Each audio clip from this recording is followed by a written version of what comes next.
cannot expect perfect government. William Howard Taft. President Taft is correct in this statement. We cannot expect a faultless government. There will be mistakes, unhappy people. But is no government better than a few unhappy citizens? What you will hear today from my opponent is that no government gives you more liberty, a sense of freedom with no rules. Even if there was this liberty, it is short-lived. With no government, our united country would turn to chaos. With these words in mind, I stand firmly resolved that an oppressive government is indeed better than no government. For the sake of clarification in this debate, I would like to define the following terms. Government, the political direction and control exercised over the actions of members, citizens, or inhabitants of communities, societies, and states. Directions of the affairs of state, community, etc. Political administrations. Government is necessary to the existence of civilized society. This definition from Merriam-Webster even states that government is necessary to the existence of civilized society.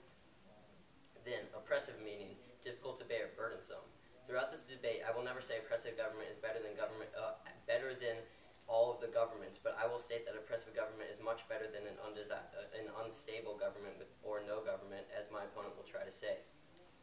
For the purpose of this debate, I chose the value of quality of life, because quality of life is being affected by rebels trying to change what was already in place.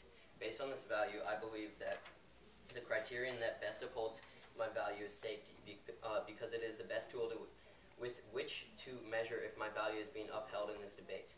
Oppressive governments offer the assurance of a safer life than what my opponent will try to say. No government offers no protection other than what you provide for yourself. It is an every man for himself situation. I have two contentions, each of which upholds my value. My first contention is that violent revolution leads to the numerous deaths in civilians living in fear. The countless deaths, including civilians, both foreign and native, are not worth trying to overthrow something that can be figured out another way. First, I would like to define a few terms in my subpoint. The first definition I would like to offer is native, meaning being the place or environment in which a person is born or thing came into being. Then the second one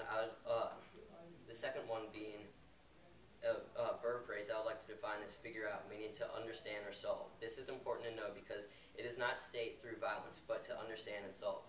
So the countless, including both civilian and foreign and native, are not worth trying to overthrow something that could be figured out another way. Moving on, John Conyers, a U.S. representative in Detroit since 1965, says, "When it comes to civilian deaths, violent hostilities play no favor." With this in mind, I would like to remind you all that with these violent revolutions to overtake these oppressive governments, there are not only numerous rebel and government deaths, but the civilian deaths. These civilians who do not want a part of this revolution, who may have been happy with what they had, are being killed for another person's cause.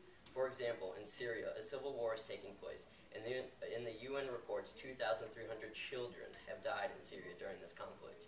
Do you think that the children wanted to die? My opponent feels that this is acceptable because the condition they were in before, alive in an oppressive government, was worse than what they are in now, which is dead in an unstable government or no government. The Syrian government may have been oppressive and unfair to some of their people, but it is simply much better than the countless deaths of innocent people, all of which could be prevented by trying to find another way to work out their problems. My second contention is that violent revolution leads to a period of flux and an unstable government not able to provide for their people. Subpoint A, an unstable or no government because a revolution cannot provide for their people as a stable government is able to do. As said by Edmund Burke, an 18th century philosopher, nothing turns out to be so oppressive and unjust as a feeble government. Burke states it perfectly. People may not be comfortable with the oppressive government they are in, but nothing is worse than a weak government unable to provide for the people. With no government in place, how are countries going to be able to provide the municipal and federal services such as firemen, policemen, and hospitals, and etc.? They simply cannot give their citizens everything they need without requesting help from another country, as done in Somalia in 1991 when the Civil War began.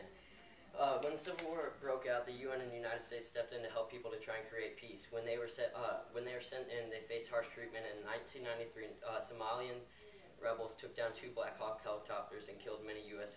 soldiers, as seen in Black Hawk Down, if anyone's seen it. As a result of this, UN and the United States got out of the country and help from the outside. Subpoint B, with no government or unstable government, people are unsafe and crime rates will rise. As I said in my last subpoint, countries who are unstable financially and physically cannot function anymore and are prone to crime increases. Aristotle once said, poverty is the parent of revolution and crime. This applies directly to what is happening over the world today. Poverty can not only make people unhappy, but it also causes anger, which leads to violence. Aristotle said poverty is a large reason for revolution and crime, which brings me to my main point of subpoint B, a lack of government or unstable government brings large poverty throughout the country, which leads to large crime increases, as shown in Africa with many unstable countries, including Sudan and Somalia. Southern Africa has a murder rate of 30.5 for every 10,000 people, which compares to the United States 4.2 for every 10,000. Neither are good. They should be at 0, but look at the astounding difference. This just shows how much government and stable government at that can help. At this, I would like to conclude my opening statement on the note that oppressive government may not be the best government you could have, but it is government. An unstable government or no government offers much less than some governments and leads to much more unhappiness in a non-progressing country.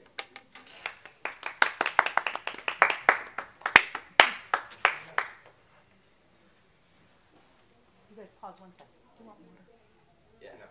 I think you're going to want it. The word on the street.